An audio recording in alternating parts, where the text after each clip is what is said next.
கரூரில் நடந்தது பெருந்துயரம், கொடுந்துயரம். இதுவரை நடக்காத துயரம், இனி நடக்கக்கூடாத துயரம். மருத்துவமனைக்கு நான் நேரில் போய் பார்த்த காட்சிகள் இன்னும் என் கண்ணை விட்டு அகலலை. கனத்த மனநிலையிலையும் துயரத்திலையும் தான் இன்னும் இருக்கேன்.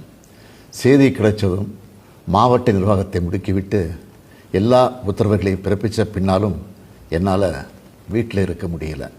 உடனே அன்றைக்கி நைட்டே கரூருக்கு போனேன். குழந்தைகள், பெண்கள்னு 41 உயிர்களை நாம் இழந்திருக்கிறோம். இறந்து போனவங்க குடும்பத்துக்கு தலா 10 லட்சம் ரூபாய் அறிவித்து அதை உடனடியாக வழங்கிட்டு இருக்கோம். ஹாஸ்பிட்டலில் சிகிச்சை பெற்று வர்றவங்களுக்கு அரசு சார்பில் முழு சிகிச்சையை வழங்கி வரோம். நடந்த சம்பவங்களுக்கான முழுமையான உண்மையான காரணத்தை ஆராய முன்னாள் நீதியரசர் அருணா ஜெகதீசன் அவர்கள் தலைமையில் ஒரு நபர் விசாரணை ஆணையம் அமைக்கப்பட்டிருக்கு. ஆணையத்தோட அறிக்கை அடிப்படையில் அரசோட அடுத்த கட்ட நடவடிக்கையில் இருக்கும்னு உறுதியளிக்கிறேன். இதற்கிடையே சோஷியல் மீடியாவில் சிலர் பரப்புற வதந்திகளையும் பொய் செய்திகளையும் பார்த்துட்டு தான் இருக்கேன். எந்த ஒரு அரசியல் கட்சி தலைவரும் தன்னோட தொண்டர்களும் அப்பாவி பொதுமக்களும் இறக்கிறத எப்பொழுதும் விரும்ப மாட்டாங்க.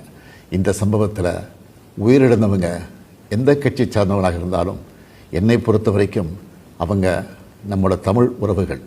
எனவே சோகமும் துயரமும் சூழ்ந்திருக்கக்கூடிய இந்த நிலையில் பொறுப்பற்ற முறையில் விஷமத்தனமான செய்திகளை தவிர்க்கணும்னு கேட்டுக்கிறேன்.